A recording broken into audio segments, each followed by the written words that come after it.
সময় যখন পেটের মধ্যে সন্তান ধারণ করার পরে সন্তানে মায়ের পেটের মধ্যে লড়াচড়া আরম্ভ করে, যার কারণে মহিলার পেটের মধ্যে অনেক সময় বেদনা সৃষ্টি হয়। অনেক সময় মহিলা ঘুমাইছেন পেট, সন্তানের লড়ার কারণে মহিলা ঘুমাইতে পারেন না, খাওয়ার বেলা বসন খাইতে পারেন না, বিভিন্ন ধরনের অসুবিধা হইয়া থাকে মা, বিশেষ করিয়া মায়ের যন্ত্রণা কতদিন পর্যন্ত, 9 মাস 10 দিন কিংবা তো 10 মাস 10 দিন পর্যন্ত এই মহিলা পেটের মধ্যে সন্তান নিয়ে জীবনে বড় কষ্ট করিয়া থাকেন। কিন্তু শেষ নাই, সন্তান জন্মর সময় আবার মার গুতা মারিয়া বড় কষ্ট করিয়া কষ্ট দিয়া জমিনে আপনার আমার আসছি। জমিনে আসার সময় ফাও দিয়া মার গুতা মারিয়া আমরা জমিনে আসছি। দুনিয়ার জমিনে আমরা সব জমিনে চলি আর ফাও নিচের দিকে আর মাথা উপর দিকে। কোন দেশের মানুষ মাথা নিচের দিকে তাকে বন্ধা, কোন দেশের মানুষ সজিদার আকারে তখন বলে ও দেশ। মায়ের পেটের মধ্যে আমরা সজিদার আকারে আমরা থাকি, আর মার পেটের মধ্যে আল্লাহ মাথাটা নিচের দিকে রাখে আর ফাওটা উপরের দিকে আল্লাহ বিশেষ করিয়া রাখি। মার পেট কিলা থাকি সজিদার আকারে, আর বিশেষ করিয়া মাথাটা নিচ দিকে, পয়েরটা পাওগুলা উপরের দিকে থাকে। এর জন্য বিশেষ করিয়া জমিনে আসার সময় মা জননী কতটুক কষ্ট করেন, প্রসবের বেদনা যখন ধরে এই সময় আমার মায় কতটুক কষ্ট করছেন বাবা, যন্ত্রণা, যার জন্য মা বোনকলে বিশেষ করিয়া সাক্কা আল্লাহর দরবার ফানা সাক্কা। সন্তান প্রসবের সময় বাড়িয়ে ঘরের মধ্যে যাতে সন্তানটা যদি জন্মগ্রহণ হয়ে যায় গিয়া বালা। বর্তমান সময় বেশিরভাগ সন্তানাদি হসপিটালে নিয়ে কি করা লাগে, ডেলিভারি কেসের কারণে হসপিটাল নিতে লাগে। তার কারণে থাকছে গিয়ে এখনকার সময়ের মধ্যে মহিলা হলে পেট সন্তান থাকা অবস্থায় সামান্যতম পরিশ্রম করতে লাগে, বিলকুল পরিশ্রম বেশি করেন না গতিকে। এর জন্য মা বোনরা বেশিরভাগ কষ্ট করেন, মেডিকেল গিয়ে সন্তান প্রসব হয় না বেশিরভাগ মোটামুটি একটা পরিশ্রম করতা, হাঁটাহাঁটির থাকতা, খালি বিছনাথ শুইতা না থাকলে এটার কি ক্ষতি হয়। তারপর যতটুক ওসিয়তান দাদা বেশি না, আগর যুগের মতো মানুষ শক্ত নাই। যদি হয় কোনো মুরব্বী মা বই নকলে, যদি হয় কোনো শ্বশুরে, যদি হয় আগর আমল আমরা লাকড়িও পারিছি, পেটর সন্তান লইয়া লাকড়ি পারিছি, ডেকিও বাড়া বানিয়েছি, ওটা যদি হয় আগর যুগের মানুষ কিছু দৌড়ো আসলো বলা নাই, শক্তি বেশি আসলো, খাইছন বালা বিরন খাইছন, খেয়ে ক্ষতি করছিল না আগে। এখন ছাড়া বিরন খাইয়া মসজিদও যাব হয়েছি, খাটল 1 টপ খাইছেন আগে, এখন খাটল 1 টপ খেয়েও খাইলে হয় খবরও যাইবা নে মেডিকেল যাইবা বলা নাই, 2 রাস্তা। কি এখন সব মানুষের সব তার লিভার উবার দুর্বল, হ্যাঁ বলা নাই পঞ্চায়েত। আগর মানুষ শক্ত আসলাম, খাস কাম করছেন, ডাইজেস্ট হয়েছে, আগর যেটা খাইছেন ইটা খানিয়ে মানুষের এমন ক্ষতি করছে না। সারযুক্ত জিনিস কম আসলো, এখন সব জিনিস হইয়া থাকছে গ্যাসারুয়া। এর লাগি আগর মহিলা হলে খাস কাম করছেন, মারা জারিছন, শুনছি বা আমরা ছোটবেলা দেখছি বারা বানিতরা কুড়াল মাড্ডা, এরপরে বাড়িয়ে করে সন্তান জন্মগ্রহণ করছেন। 1005 মহিলা হসপিটালে গেছেন, আর 995 মহিলা বাড়িয়ে করে সন্তানের জন্ম হয়েছে। এখন দেখা যায় 1000-এর মধ্যে দেখা যায় হইবা 900 মনে হয়েছি বা মনে হয় হসপিটাল পড়লা মনে যাইব। 1000-এর মধ্যে 900-র কাম নাই, আমার মনে করক্কা 700 যাইবা গিয়া হসপিটাল, আর 300 মাত্র বাড়িয়ে করে। কারণ ইয়া থাকছে গিয়া আমাদের মা বোন যারা আছেন কিছু পরিশ্রম করার চেষ্টা করবা, খালি শুইবা না, খালি আরাম করার যাইবা না, জীবনে ক্ষতি হইব। আর এখন কিছু আছে হসপিটালও গেলে বেশিরভাগ খালি খাটাখাটি, সিজার নাই। হসপিটাল গেলে কিছু প্রাইভেট হসপিটালগুলো আছে যেটার মধ্যে গেলে তারা একটু কষ্ট করিয়া রিস্ক লইয়া পরিশ্রম করিয়া সন্তানটা নর্মালভাবে জন্মগ্রহণ করতে চায় না, তারা এটার রিস্ক লয় না। সহজ পদ্ধতি হইল মহিলার পেট খাটিলা, সন্তানটা কি করলা বাহির করিলাইলা। আর এটার প্রফিট আর একটা আছে, এক তো রিস্ক কম, আর 2 নম্বরে থাকছে ইলা যদি কোনো সন্তান প্রসব হইতে সিজার করা হয়, ওটি চার্জ থাকি মেডিকেল বেড চার্জ থাকি সারাটা মিলাইয়া 35-40 হাজার, নিচে 25,000 টাকা ইনকাম হয় না না? নিচে 25 আর উঠতে 40, 50, 60 হলারানি পঞ্চায়েত। যার কারণে এটা প্রাইভেট হসপিটালও বেশিরভাগই সিস্টেম করা হয়ে গেছে, গেলেও সিজার লাগবো, 2টা সিজার হইব আর সন্তান ভাইতা নাই, কিংবা তো 3টা সিজার হইতে পারবো, একটা কি আর বেশি নাই। জানিয়া রাখবা আমাদের দেশের মধ্যে কোনো মহিলার সিজার নাই, সিজার হইছে না কিবা তো সিজার হইছে, অনেকে 2টা 3টা সন্তান পাইলিছ। এখন ডাক্তারের পরামর্শ লইয়া মহিলাদের একটা অপারেশন খড্ডা কিন্তু জানিয়া রাখবা গুনাহগার হইবা। বেশিরভাগ আমাদের দেশের মধ্যে ওটা চলে, শরীয়তর হুকুম আদেশ হইয়া থাকছে গিয়া তুমি তান সেই বই যাও, কিন্তু এই ধরনের অপারেশন যুক্ত কাজের মধ্যে বিশেষ করে আমরা যাইতাম না।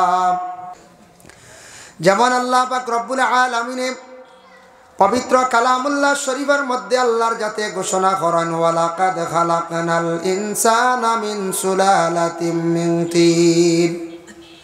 আল্লাহ পাক রব্বুল আলামিন জানান, ও বান্দা হল তুমি তান ইয়াকিন রাখো, বিশ্বাস রাখিও, তোমাদের মধ্যে বিশ্বাস রাখা দরকার, বিশ্বাস রাখিও আমি আল্লাহ আদম জাতরে, মানুষ জাতরে আমি সৃষ্টি করছি, মূলত তারে মাটির দ্বারা আমি আল্লাহ সৃষ্টি করছি। ওয়ালাকাদ খালাকনাল ইনসানা মিন সুলালাতিম মিন তিন। তিন শব্দের অর্থ হইল মাটি দিয়ে আমি আল্লাহ তোমাদের সৃষ্টি করছি। কিন্তু যদিও মাটির দ্বারা সৃষ্টি করছি, কারণ আদম জাতির আর মূল মাটি দিয়ে আমি আদমরে সৃষ্টি করছি, যার জন্য তুমি তেন মাটির। তবে জানিয়া রাখিও রে আদম, জমিনত তুমি তেন যা কিচ্ছু খাও সব কিচ্ছু ফলে মাটির দেখিয়া, শাক সবজি ফলমূল ইত্যাদি যেটা ফলে, এগুলা আমরা যেটা খাই সব কিচ্ছু মাটির থাকি সৃষ্টি হয়। মাটির থেকে ফলেন না, না মাটি থেকে ফলে। এর লাগি মাটির থাকি ফলে আমরা শরীরের মাংস ব্লাডর যা কিচ্ছু আর সব আমরা খাদ্যটা হইল মাটি থাকি, ধান খোকুয়া সবজি খোকুয়া ফল খোকুয়া সারাও মাটি থাকি নানি, মাটি থাকি।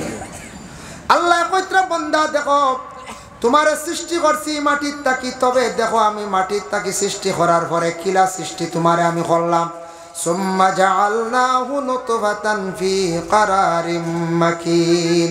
আমি আল্লাহ পাক রব্বুল আলামিন সেই নুতফাটারে আমি আল্লাহর যাতে মহিলাদের পেটের মধ্যে একটি সুরক্ষিত জায়গার মধ্যে আমি রাখি।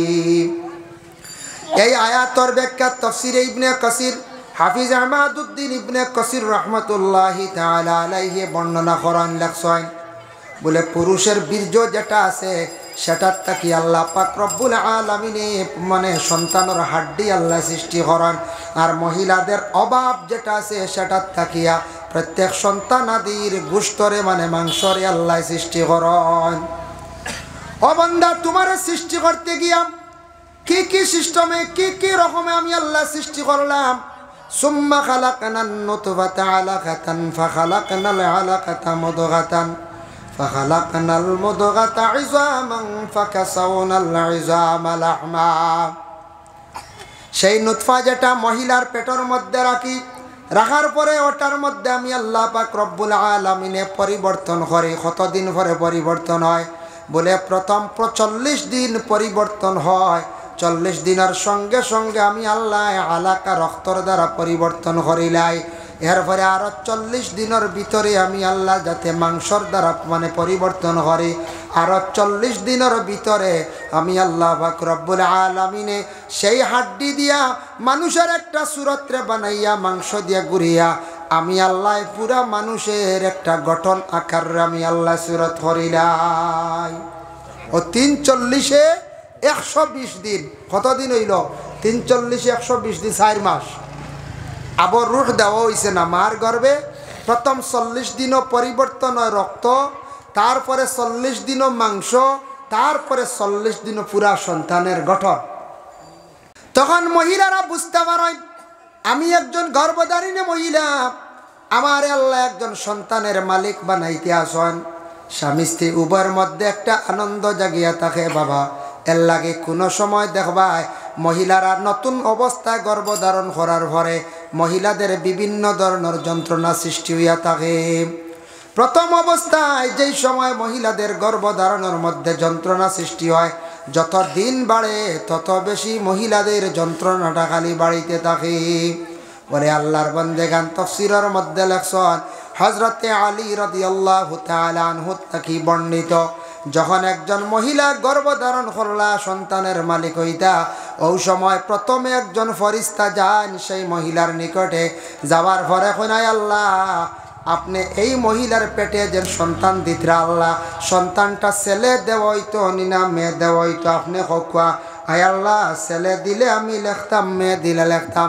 ওই সময় আল্লাহ যেটা কোন সেটা আবার ফেরেশতা ডাইরেক্ট লিখিলেন। সুবহানাল্লাহ। বুঝবাই তো এর লাগি প্রত্যেক মা বাবা স্বামী স্ত্রী কি করতাম, মহিলা যখন প্রথম অবস্থায় গর্ভধারণ করে, ছেলে সন্তানের প্রয়োজন, তুমি তার নফল নামাজ বেশি করিয়া পড়ো। ছেলে সন্তান মেয়ে সন্তানের প্রয়োজন, তুমি তার হাজত নামাজ বেশি বেশি করিয়া পড়ার চেষ্টা করো। আল্লাহ পাক রব্বুল আলামিনে আপনার ছেলের প্রয়োজন ছেলে দিবা, আর মেয়ে সন্তানের প্রয়োজন মেয়ে সন্তান আল্লাহ দান করবা। 2 নম্বরে থাকছে আরেকজন ফেরেশতা যান, আরেকজন ফেরেশতা যান। এই ফেরেশতা গিয়া 3টা অন্ধকারের ভিতরে সন্তানের রূহটা নিয়ে পৌঁছাইয়ান। তাফসীরে লেখছেন দেখলাম, একটা অন্ধকার হইল মায়ের পেটে একটি অন্ধকার, 2 নম্বরে সন্তান তার ভিতরে সে আরেকটা অন্ধকার, আর 3 নম্বর রূহ যে জায়গার মধ্যে থাকে আরেকটি অন্ধকার। 3টা অন্ধকারের ভিতরে একজন ফেরেশতা নিয়ে রূহটা দিয়ান। কতদিন পরে দেন বলে 4 মাস অতিক্রম করার পরে, 4 মাস 10 দিনের ভিতরে প্রত্যেক পেটের সন্তানের রূহটা নিয়ে পৌঁছাইয়া দেওয়া হয়ে যায়। যেই দিন দেওয়া হইল রূহ, দেওয়ার লগে লগে মায়ের পেটে সন্তান জীবিত হয়ে গেল। যে সন্তানে তখন লড়াছড়া আরম্ভ করে। এর আগে কিন্তু সন্তানে মায়ের পেটে লড়ে না, সন্তানে বিলকুল এর আগে লড়াছড়া নাই। ও মার পেটে সন্তানের লড়াছড়া আরম্ভ হইল, 4 মাস অতিক্রম করার পরে রূহ দেওয়া হয়ে গেল, জান দেওয়া হয়ে গেল। ও আল্লাহ পাক রব্বুল আলামিনে তান বান্দাগুলোর কইতা, ও বান্দা তুমি তান দেখো আমি তোমারে কত সুন্দর করি, কিভাবে আমি আল্লাহ তোমারে সৃষ্টি করছি, আমি তোমারে কত সুন্দর করি সৃষ্টি করছি। হযরতে ইকরামা রাদিয়াল্লাহু তাআলা আনহু বর্ণনা করেন, আল্লাহ চাইলে তো তোমারে কুকুরের মতো জন্ম দিতে পারেন, ইলাও তো দিছেন না। আল্লাহ চাইলে তোমারে শুকরের মতো বানাইতে পারেন, ইলাও বানাইছেন না। হযরতে সালেহ তাই বর্ণনা করেন, বলে আল্লাহ চাইলে আপনারে কোনো গাধার মতো বানাইতে পারেন, তাও আল্লাহ বানাইছে না। আল্লাহ তোমারে মায়ের পেটে একটি মানুষের সুরত দিয়া সুন্দরভাবে আল্লাহ তোমারে সৃষ্টি করছেন, কত সুন্দর করে সৃষ্টি করছেন। এক এক গুড়ে এক একটা মা তাঞ্চন আলোচনা করছেন, যার জন্য বিশেষ করিয়া রূহটা দেওয়া হয়ে গেল। আরেকজন ফেরেশতা যায় এরপরে, এন গিয়ে আবার মহিলার পেটে সন্তান থাকতে আজলও 4টা জিনিস লেখা হয়, সন্তানের আজলও 4টা জিনিস লেখা হয়ে যায়। কিতা কিতা লেখন বলে, 1 নম্বরে লেখন হায়াত, মায়ের পেটে যে সন্তান যেটা আছে তার হায়াত কতটুকু হইব। যার জন্য নবীজি ফরমান, গর্ভধারিণী মহিলায় এবং গার্জেন যেন স্বামী থাকবা, 2 জনে বিশেষ করে আল্লাহর দরবারে দোয়া করো, কয় আল্লাহ আমাদের যে সন্তান আপনি দান করডা, এই সন্তানের হায়াত খান জমিনে বাড়াইয়া দিও। মা বাবায় দোয়া করতা পেটে সন্তান থাকা অবস্থায় হায়াতের জন্য দোয়া। 2 নম্বরে তার মৌত কিভাবে হইব সেটা আবার লেখা হয়ে যায়। এই ফেরেশতা তার আজলের মধ্যে লেখিলেন। এর জন্য মা বাবায় বেশি করিয়া দোয়া করতে, আল্লাহ আমরার একটা সন্তানের মালিক বানাই দেয়, আমরার সন্তানটা কোনো দিন কোনো অবস্থায় অ্যাক্সিডেন্ট অবস্থায় আমরার সন্তানের মত দিও না। 3 নম্বরে এবার ফেরেশতা লেখন এই সন্তানের রিজিক কতটুকু হইব। যার জন্য মা বাবায় দোয়া করতে, আল্লাহ সন্তান জমিনও দিত্রা, তার সন্তানের রিজিক জমিনের মধ্যে আল্লাহ বাড়াইয়া দিও। আর 4 নম্বরে লেখা হইব সন্তানটা নেককার নিনা বদকার। এর লাগি মা বাবায় সব সময় দোয়া করতায়, আল্লাহ আমরার একটা সন্তান দিত্রায়, সন্তানটা নেক সন্তান বানাইয়া দিও। যার জন্য মা বাবায় খুব বেশি করিয়া এই 4টা দোয়া করতাম। মা বেশি করি দোয়া করক সন্তান পেট থাকা অবস্থায়। কিছু জিনিস নিষিদ্ধ আছে মায়ের পেটের মধ্যে সন্তান থাকা অবস্থায়। মা বোন হলে এই সময় বেশি করিয়া কোরআন শরীফ তিলাওয়াত করা বালা। যখন সন্তানের রূহটা দেওয়া হয়ে যায়, এর জন্য সন্তানের রূহটা দেওয়া মাত্র এই সন্তান যেটা আছে মায়ের পেটের মধ্যে, তখন সে শুনতে পারবো তখন মা বেশি বেশি করি আল্লাহর কালাম কোরআন শরীফ তিলাওয়াত করতা। যত বেশি করিয়া তিলাওয়াত করবা তত বেশি ফায়দা।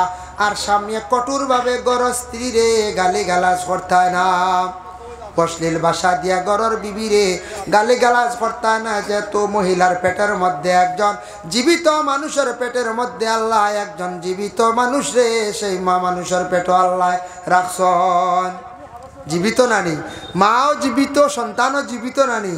একটা জীবিত মানুষ, জীবিত মানুষের পেট জীবিত এক সন্তান।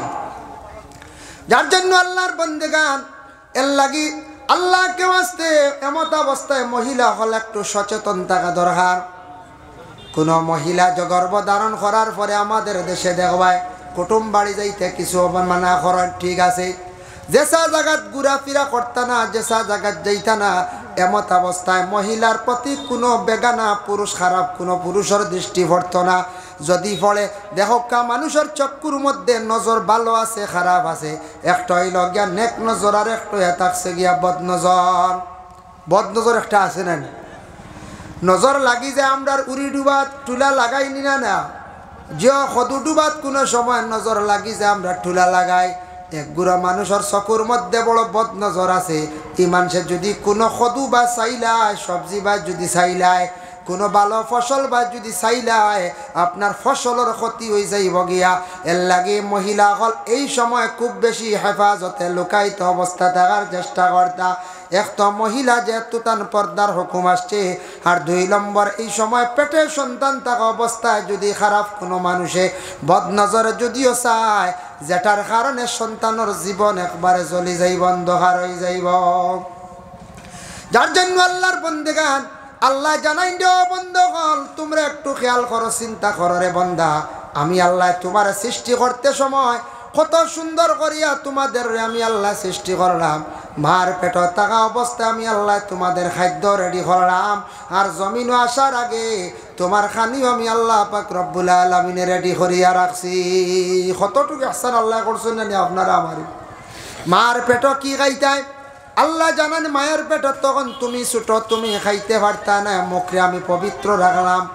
মার নারীর সঙ্গে তোমার নাবির সঙ্গে একটা তার লাগাইয়া সম্পর্ক করিয়া মায়ের প্রতি মাসের বেমারটারে বন্ধ করিয়া রক্ত দিয়া দিয়া আমি তোমারে মার পেটের মধ্যে আমি বড় করলাম রে বন্দা। আর জমিন আসার পরে তুমি আমার জিকির করার জন্য আমি আল্লাহর যাতে তোমার মুখ কানারে আমি পবিত্র রাখছি, মুখের দিকে খাওয়াইছি না, মুখের দিকে আমি খাওয়াইছি না। কিন্তু জমিন আসার পরে কি খাইতায় আমি আল্লাহ তাও বন্দোবস্ত করছি রে বন্ধা। তোমার মায়ের বুকের দুধের স্তনটা আমি রেডি করিয়া রাখছি, দুধ রেডি করিয়া রাখছি, জন্মর পরে তোমার মায়ের স্তনের দুগ্ধ পান করিয়া তুমি বড় হইতাই। আল্লাহর বন্দেগান মা জননী যারা যখন পেটের মধ্যে সন্তান ধারণ করিয়া থাকেন, ওই সময় মহিলাদের কতটুকু কষ্ট হয় সেটা কিন্তু আমরা পুরুষ লোক হলে সারা খাওয়া সম্ভব নয়। যে কোনো মহিলায় যখন পেটের মধ্যে সন্তান ধারণ করার পরে সন্তানে মায়ের পেটের মধ্যে লড়াচড়া আরম্ভ করে, যার কারণে মহিলার পেটের মধ্যে অনেক সময় বেদনা সৃষ্টি হয়। অনেক সময় মহিলা ঘুমাইছেন পেট, সন্তানের লড়ার কারণে মহিলা ঘুমাইতে পারেন না, খাওয়ার বেলা বসন খাইতে পারেন না, বিভিন্ন ধরনের অসুবিধা হইয়া থাকে। মা বিশেষ করিয়া মায়ের যন্ত্রণা কতদিন পর্যন্ত, 9 মাস 10 দিন কিংবা তো 10 মাস 10 দিন পর্যন্ত এই মহিলা পেটের মধ্যে সন্তান নিয়ে জীবনে বড় কষ্ট করিয়া থাকেন। কিন্তু শেষ নাই, সন্তান জন্মর সময় আবার মার গুতা মারিয়া বড় কষ্ট করিয়া কষ্ট দিয়া জমিন আপনার আমার আসছি। জমিনে আসার সময় ফাও দিয়া মারে গুথা মারিয়া আমরা জমিনে আসছি। দুনিয়ার জমিনে আমরা সব জমিনে চলি আর ফাও নিচের দিকে আর মাথা উপর দিকে। কোন দেশের মানুষ মাথা নিচের দিকে তাকে বন্ধা, কোন দেশের মানুষ সজিদার আকারে তখন বলে ও দেশ। মায়ের পেটের মধ্যে আমরা সজিদার আকারে আমরা থাকি, আর মার পেটের মধ্যে আল্লাহ মাথাটা নিচের দিকে রাখে আর ফাওটা উপর দিকে আল্লাহ বিশেষ করিয়া রাখি। মার পেট কিলা থাকি সজিদার আকারে, আর বিশেষ করিয়া মাথাটা নিচ দিকে, পয়েরটা পাওগুলা উপর দিকে থাকি। এর জন্য বিশেষ করিয়া জমিনে আসার সময় মা জননী কতটুক কষ্ট করেন, প্রসবের বেদনা যখন ধরে এই সময় আমার মায় কতটুক কষ্ট করছেন বাবা, যন্ত্রণার যন্ত্রণা, যার জন্য মা বোনকলে বিশেষ করিয়া সাক্কা আল্লাহর দরবার ফানা সাক্কা সন্তান প্রসবের সময় বাড়িয়ে ঘরের মধ্যে যাতে সন্তানটা যদি জন্মগ্রহণ হয়ে যায় গিয়া বালা। বর্তমান সময় বেশিরভাগ সন্তানাদি হসপিটাল নিয়ে কি করা লাগে, ডেলিভারি কেসের কারণে হসপিটাল নিতে লাগে। তার কারণে থাকছে গিয়ে এখনকার সময়ের মধ্যে মহিলা হলে পেট সন্তান থাকা অবস্থায় সামান্যতম পরিশ্রম করতে লাগে, বিলকুল পরিশ্রম বেশি করেন না গতিকে।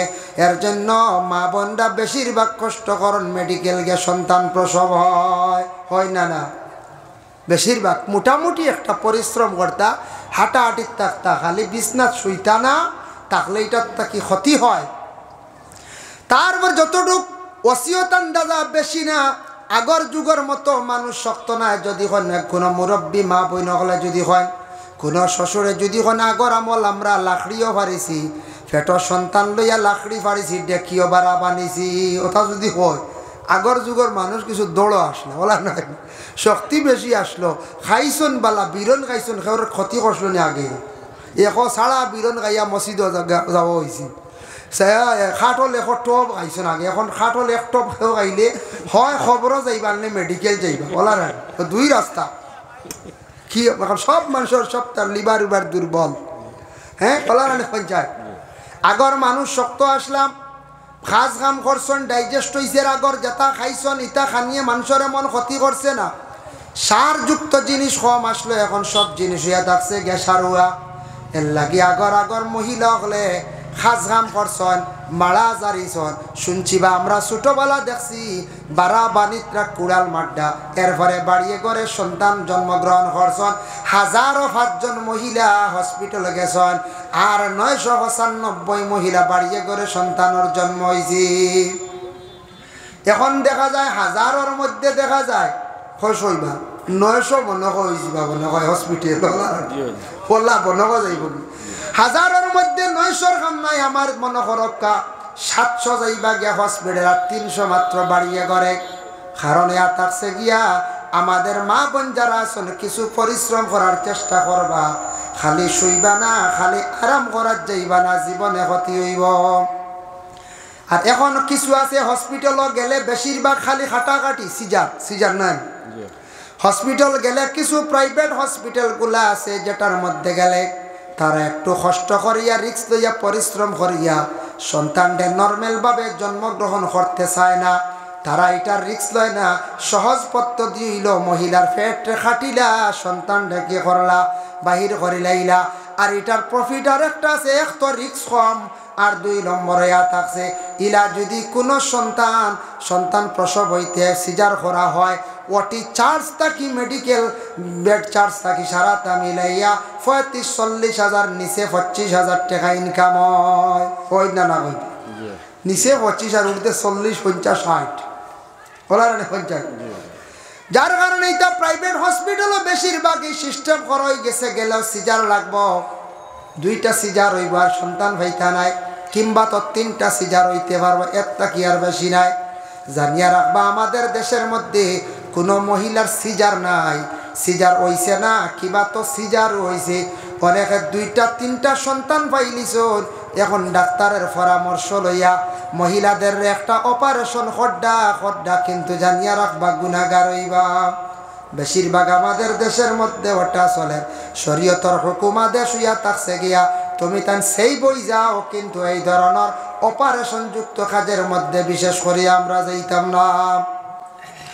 আল্লাহর বন্দেগানের জন্য বিশেষ করিয়া সন্তানের জন্য মা বাবায় বেশি চিন্তা করেন। সন্তান পাওয়ার সঙ্গে সঙ্গে এখন একটা সন্তান যেই সময় মা বাবার জীবনে ফাইতে সময় সন্তান জন্মগ্রহণ করার পরে দেখবা বাচ্চাটা জিন্নাত দিয়ে খান্দিয়া উঠি। বাচ্চা খান্দে নানি, বাচ্চা খুব বেশি খান্দে। দেখুন বাচ্চা কোন কারণে বেশি খান্দে, রাসূলুল্লাহর হাদিস, মা মিন বানি আদমা মাউলুদুন ইল্লা ইয়ামুসুহু শাইতান হিনা ইউলাদু ফায়াস্তাহিল্লু সারিকাম মিন মাসিশ শাইতান গায়রা মারইয়ামা ওয়া ইবনিহা। আল্লাহর রাসূলে ফরমায়েন প্রত্যেক আদমের ঘরে যখন সন্তান জন্মগ্রহণ করে সন্তান জন্মের পরে শয়তানে সইয়া থাকে, শয়তানে কি করে স্পর্শ করিয়া থাকে, কিন্তু মার দোয়ার বরকতে দুইজন ডে শয়তানে সইতে পারছে না। গাইরা মারিয়ামা ওয়া ইবনিহা, হযরতে মরিয়ম আর তার ছেলে ঈসা রূহুল্লাহর শয়তানে সইতে পারছে না। বলে হযরতে মরিয়মর মা হান্না বিনতে ফাকুজে কি দোয়া করলা, হান্না বিনতে ফাকুজের পেটে যখন সন্তান আসলো তাই আল্লাহর কাছে দোয়া করলা, ইন্নী উইযুহা বিকা ওয়া যুররিয়াতাহা মিনাশ শাইতানির রাজিম। আয় আল্লাহ, আপনার কাছে আমি পানা চাইয়া আমার পেট সন্তান জন্মর পরে যাতে শয়তানের ওয়াসওয়াস থেকে আপনি হেফাজতে রাখিও। মায়ের দোয়া কবুল হয়ে গেছে গিয়া, মার দোয়ার বরকতে শয়তানে সইতে পারছে না। মরিয়মের জন্ম হইল, মরিয়ম রে শয়তানে সইতে পারছে না বাবা। মরিয়মের ঘরে ঈসা রূহুল্লাহর জন্ম হইছে, শয়তানে সইতে পারছে না। এর জন্য আল্লাহর বান্দাগান প্রত্যেক সন্তানাদি জন্মগ্রহণ করার পরে শয়তানে সইয়া থাকে। আরেকটা জিনিস জানিয়া রাখবা, আল্লামা সাহেব কিবলা ফুলতলি রহমতুল্লাহি তাআলা আলাইহি উপমহাদেশের মধ্যে একজন বিখ্যাত আল্লাহর ওয়ালি।